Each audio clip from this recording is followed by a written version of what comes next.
Baik, Assalamualaikum warahmatullahi wabarakatuh. Sebelumnya, perkenalkan nama saya Felicita Sakaya Purnama dengan NIM 111230059.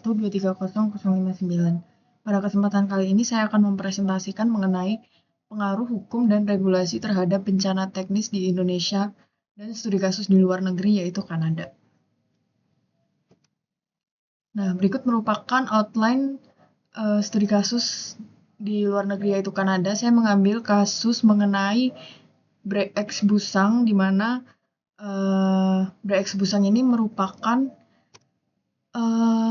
skandal penipuan geologi terbesar dari perusahaan tambang kecil asal Kanada, yaitu BreX Minerals Ltd, yang berhasil menipu investor global dengan mengklaim penemuan cadangan emas fantastis yang berada di Busang, Kalimantan Timur, Indonesia, yang ternyata pada lokasi tersebut tidak pernah ada. Penipuan ini melibatkan teknik salting, yaitu pemalsuan sampel inti bor dengan menambahkan butiran emas dari sumber eksternal. Skandal ini melibatkan kerugian investor sebesar 6 miliar Canadian dollar dan memicu reformasi regulasi pertambangan di Kanada melalui National Instrument 43101. Berikut merupakan latar belakang dari kasus tersebut. Yang pertama yaitu pendiriannya. Pendirian BreX Minerals ini didirikan oleh David Walsh, yaitu seorang promotor saham berusia 52 tahun yang berasal dari Calgary. Pada tahun 1989 sebagai anak perusahaan dari Brescia Resource Ltd. David Walsh ini suatu saat mengalami kesulitan finansial yang serius, lalu menyatakan kebangkrutan pribadi pada awal 1990-an. Yang kemudian mendorong David Walsh ini untuk mencari peluang di sektor pertambangan emas di luar negeri. Aktor kunci dari kasus ini ada dua, yaitu yang pertama John Fedorworth, di mana atas rekomendasi John ini, David Walsh membeli properti di Busang, Kalimantan Timur. Yang kedua ada Michael de Guzman, di mana Michael ini merupakan manajer proyek eksplorasi di Busang yang merupakan tokoh utama yang melakukan penipuan salting pada proyek ini. Oke, masuk ke kronologi. Jadi yang pertama itu akuisisi lokasi Busang, Kalimantan Timur. Itu pada tahun 1993. David Walsh tadi mengikuti saran si John Fedorworth membayar sebesar 80.000 US dollar untuk hak mineral properti seluas 475.000 akre di dekat Sungai Busang, Kalimantan Timur.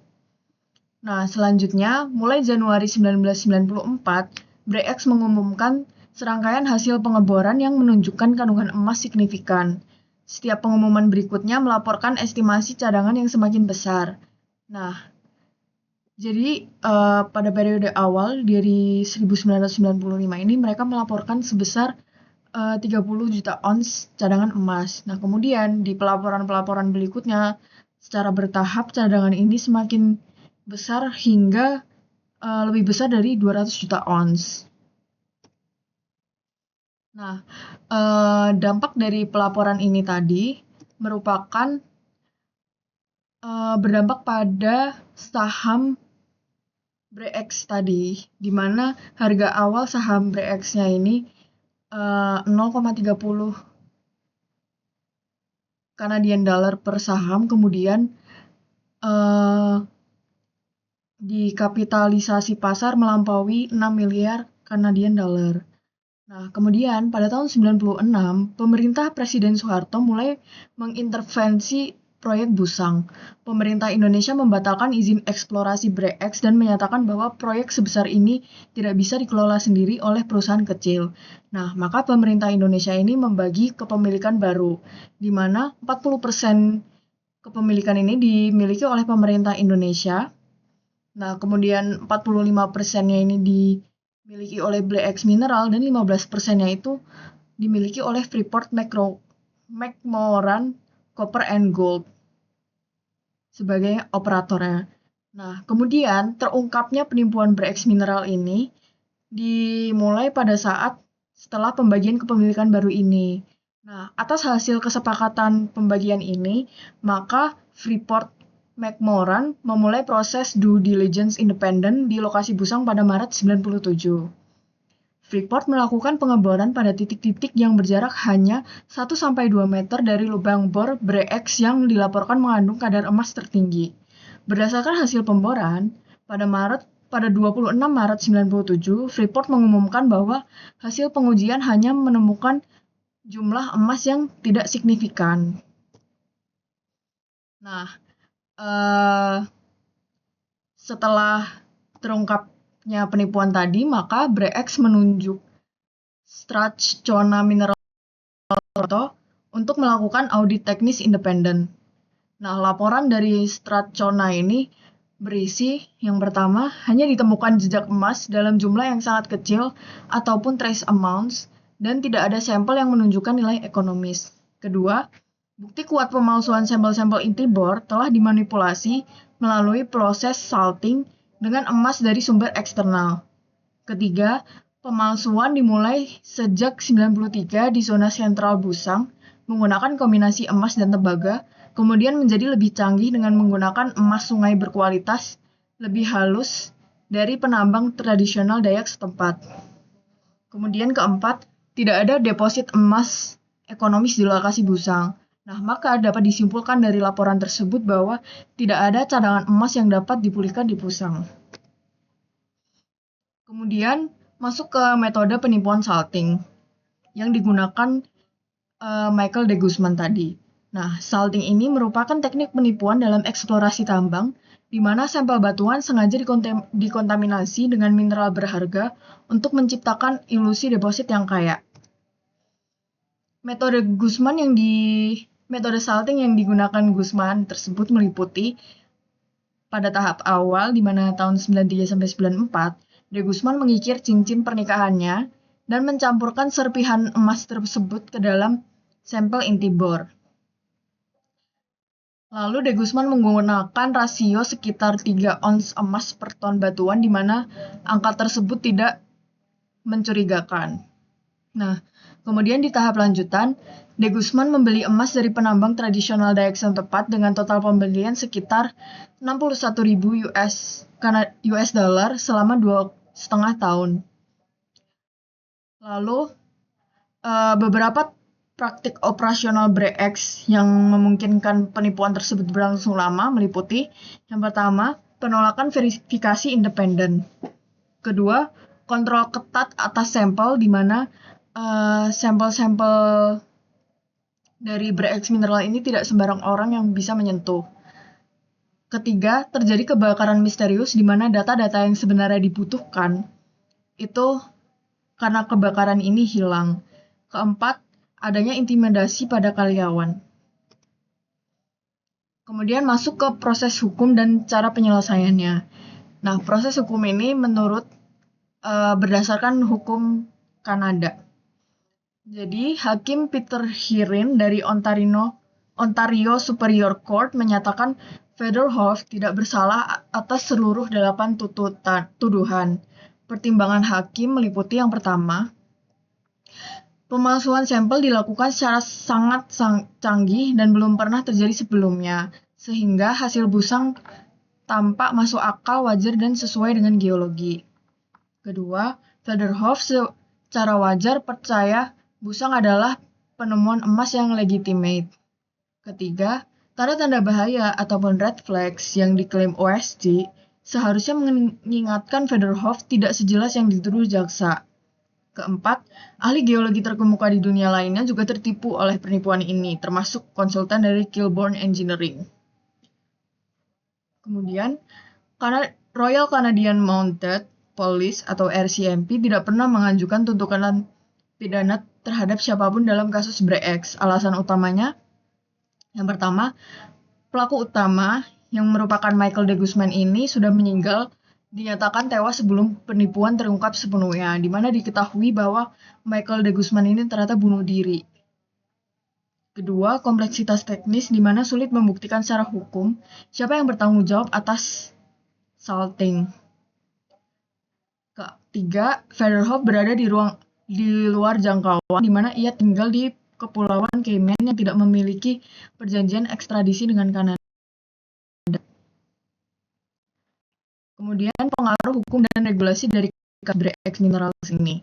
Yang pertama, berikut merupakan kondisi hukum sebelum regulasi.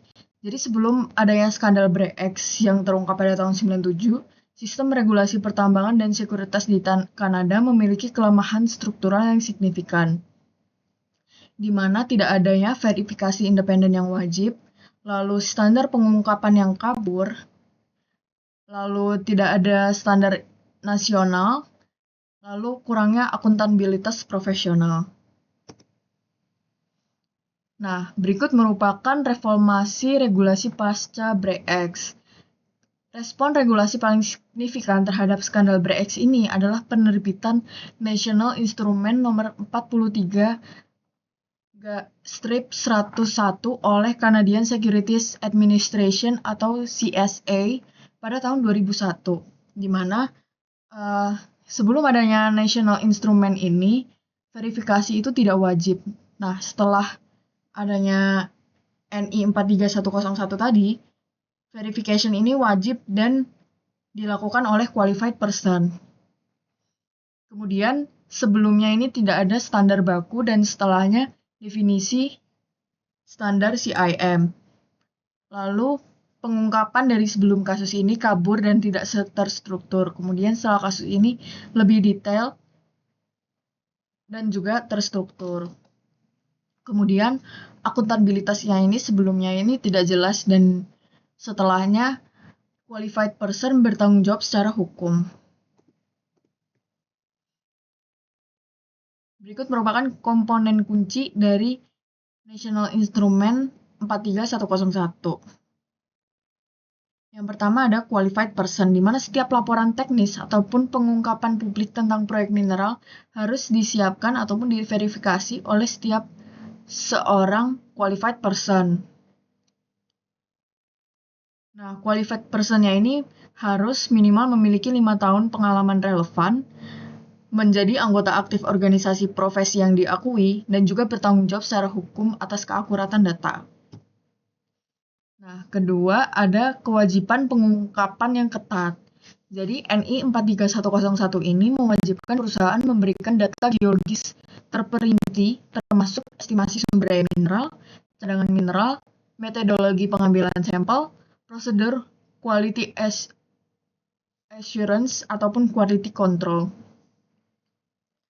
Kemudian ada verifikasi independen, di mana persyaratan ketat untuk verifikasi data oleh pihak independen sebelum publikasi. Dan keempat, ada inspeksi lapangan wajib, di mana qualified person harus melakukan inspeksi langsung in-person inspection ke lokasi proyek mineral sebelum laporan teknis dapat diajukan. Nah, kemudian dampak regulasi ini terhadap industri pertambangan yang pertama, peningkatan kepercayaan kepada investor setelah adanya NI 43101. Kedua, pencegahan penipuan serupa. Ketiga, adanya standarisasi global yang dimana NI 43101 ini mendorong adopsi standar serupa di yurisdiksi lain. Nah, si NI 43101 ini menciptakan keseragaman juga pada pelaporan internasional. Keempat, profesionalisme geologi, di mana skandal Bre-X meyakinkan warga Kanada untuk meregulasi geologi profesional di Kanada. Nah, berikut merupakan implikasi dari kasus Bre-X tadi untuk Indonesia. Yang pertama, jadi kondisi regulasi Indonesia ini sebelumnya lebih berfokus kepada perizinan, maupun itu IUP, IPR, dan IUPK. Kedua, kewajiban lingkungan dan reklamasi. Ketiga, divestasi dan hilirisasi. Lalu keempat, sanksi administratif dan pidana. Nah, setelah adanya kasus Bre-X ini, maka diperlukannya standar pelaporan teknis, verifikasi profesional, dan juga sertifikasi profesional dan juga verifikasi independen. Selanjutnya masuk ke outline kasus di Kanada, di mana saya akan membahas mengenai kasus sumur-sumur tua di daerah Wonocolo, Blora, Jawa Tengah. Nah, berikut merupakan latar belakangnya. Jadi, lokasi kegiatan sumur tua berada di Desa Wonocolo dan sekitarnya, Kecamatan Kadewan, Kabupaten Bojonegoro, Provinsi Jawa Timur. Kawasan ini terletak sekitar 60 km sebelah barat dari pusat kota Bojonegoro dan berbatasan langsung dengan Kecamatan Cepu, Kabupaten Blora, Jawa Tengah. Dalam pelaksanaannya, terdapat sejumlah oknum pengelola sumur tua yang menyalahgunakan kesempatan, di mana sejak tahun 2007 beberapa pengelola itu yang pertama tidak menyerahkan hasil minyak bumi kepada BUMD, lalu kedua melakukan pengolahan minyak sendiri secara tradisional, ketiga memproduksi produk mendekati BBM, keempat menjual produk tersebut langsung ke masyarakat, dan kelima tidak melakukan pengelolaan limbah B3. Jadi produk yang dihasilkan dipastikan tidak memenuhi standar spesifikasi BBM yang ditetapkan pemerintah karena peralatan pengolahan yang tradisional. Nah, berikut merupakan kronologi dari kasus Wonocolo di mana pada fase sejarah era kolonial sampai 2006, sumur-sumur minyak tradisional di daerah Wonocolo ini telah ada pada zaman penjajahan Belanda dengan usia diperkirakan lebih dari 100 tahun. Pada fase ini, masyarakat pengelola sumur tua hanya menambang minyak bumi dengan sistem mendapat jasa upah sesuai ketentuan dari hasil minyak yang diperoleh, lalu menyerahkan minyak kepada BUMD, lalu BUMD sebagai mitra kontraktor menyerahkannya kepada PT Pertamina sesuai kontrak. Nah, lalu masuk ke fase penyimpangan dari tahun 2007 hingga saat ini, di mana sejak tahun 2007 tersebut terjadi penyimpangan di mana beberapa pengelola selain menyerahkan hasil ke BUMD, ternyata juga mengolah sendiri minyak secara tradisional, menggunakan metode pengolahan sistem bubak seperti model sawah bertingkat di Bali, lalu minyak mengalir secara gravitasi dari atas ke bawah, lalu menghasilkan produk minyak tanah dan juga solar. Lalu skema pemasaran ilegal di mana para pelaku memiliki tempat pemasaran tersendiri dengan sistem bagi hasil tradisional, di mana target konsumen dari para pelaku ilegal ini meliputi kendaraan tua seperti angkutan umum dan juga bus, lalu kapal perahu ataupun nelayan, dan juga peralatan pertanian yaitu traktor ataupun pompa diesel. Pemasaran ini ke daerah lain kurang laku dikarenakan kualitas produk rendah dan dapat cepat merusak mesin kendaraan. Berikut merupakan proses hukum dan penyelesaian yang diimplikasikan ke masalah sumur tua di Wonocolo ini. Yang pertama, dari kasus ini terdapat 2 regulasi yang dilanggar, yaitu pelanggaran UU nomor 22 tentang minyak dan gas bumi dan juga UU nomor 32 tentang PPLH. Lalu izin yang tidak dimiliki meliputi para pelaku pengusaha pengolahan minyak ilegal tidak memiliki 4 jenis izin usaha hilir yang diwajibkan. Yang pertama, izin usaha pengolahan, izin usaha pengangkutan, izin usaha penyimpanan, dan juga izin usaha niaga. Kemudian berikut merupakan pengaruh hukum dan regulasinya dari kasus Wonocolo ini. Yang pertama ada dampak pencemaran lingkungan, di mana kegiatan pertambangan dan pengolahan minyak pada sumur tua menghasilkan 3 jenis limbah utama yang dikategorikan sebagai limbah B3 berdasarkan PP nomor 22 tahun 2021. Dampaknya bagi kesehatan dan lingkungan, yang pertama, dampak lingkungan itu mencemari air permukaan dan juga air tanah, lalu menurunkan kestabilan tanah dan juga mendegradasi fungsi tanah hingga menyebabkan lahan kritis. Selain itu juga mencemari udara. Lalu dampak kesehatan manusia meliputi karsinogenik ataupun memicu kanker, terutama kanker darah, akibat hidrokarbon aromatik. Lalu ada asma dan bronkitis, gangguan reproduksi, dan juga perkembangan otak dan sistem syaraf abnormal pada anak. Kemudian baku mutu yang dilanggar. Para pengelola tidak memenuhi standar baku mutu sesuai Permen LH nomor 19 tahun 2010. Nah, jadi Standar baku tersebut merupakan pada tabel di kanan ini.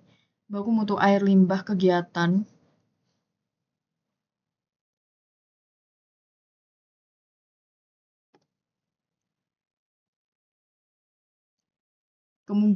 Kemudian berikut merupakan tabel kerangka regulasi yang berlaku.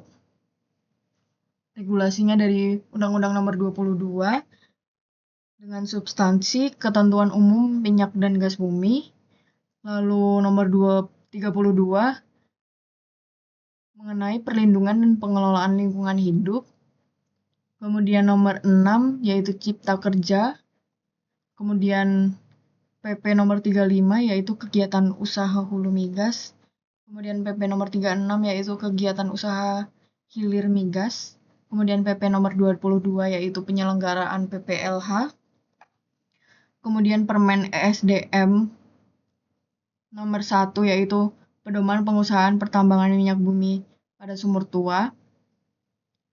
Kemudian Permen LH nomor 19 yaitu baku mutu air limbah kegiatan migas. Lalu Kepmen ESDM nomor 1088 yaitu pedoman pembinaan pengawasan kegiatan migas. Masuk ke kesimpulan, jadi dari kasus BreX ini dapat disimpulkan bahwa kasus skandal BreX ini dapat dijadikan sebagai pembelajaran industri, di mana titik balik dalam regulasi industri pertambangan global. Kemudian kasus ini membuktikan bahwa regulasi ketat dan verifikasi independen adalah investasi paling penting untuk integritas pasar modal. Kemudian juga menunjukkan konsekuensi serius dari kelemahannya regulasi. Kemudian kesuksesan reformasi di mana meskipun tidak ada pelaku yang dihukum, warisan positif adalah reformasi regulasi, yaitu lahirnya NI 43101, JORC Code, dan juga CRI RSCO telah terbukti efektif dalam mencegah penipuan. Standar-standar ini menjadi model yang diadopsi secara global. Kemudian relevansinya untuk Indonesia, skandal BreX ini adalah pengingat penting bagi Indonesia akan pentingnya regulasi ketat. Kemudian Indonesia perlu mengadopsi standar internasional untuk melindungi investor dan juga negara. Lalu transparansi dan akuntabilitas adalah pondasi kepercayaan dalam industri pertambangan modern. Kemudian kesimpulan dari kasus Wonocolo, maka dapat disimpulkan bahwa kegiatan pengolahan minyak pada sumur tua tanpa izin merupakan tindakan ilegal yang melanggar UU nomor 22 dan juga UU nomor 32 karena tidak memiliki izin usaha pengolahan, pengangkutan, penyimpanan dan juga niaga, dan juga tidak melakukan pengelolaan limbah B3 dan membuang limbah B3 ini langsung ke lingkungan. Kemudian pertambangan atau pengolahan minyak ilegal dengan peralatan yang tidak memadai dapat mencemari lingkungan dan membahayakan kesehatan manusia dalam jangka panjang. Kemudian dampak pencemaran mencakupi kontaminasi tanah, air permukaan dan air tanah, udara, serta resiko kesehatan serius termasuk kanker, gangguan pernafasan, dan juga gangguan reproduksi ataupun perkembangan anak. Kemudian yang terakhir, ancaman sanksi pidana bagi pelaku mencakup pidana penjara 1-6 tahun dengan denda 1-60 miliar tergantung jenis pelanggaran yang dilakukan. Berikut merupakan daftar pusaka yang saya gunakan untuk membuat PowerPoint ini. Terakhir, terima kasih atas perhatiannya. Semoga material saya bawakan ini bermanfaat bagi kita semua. Assalamualaikum warahmatullahi wabarakatuh.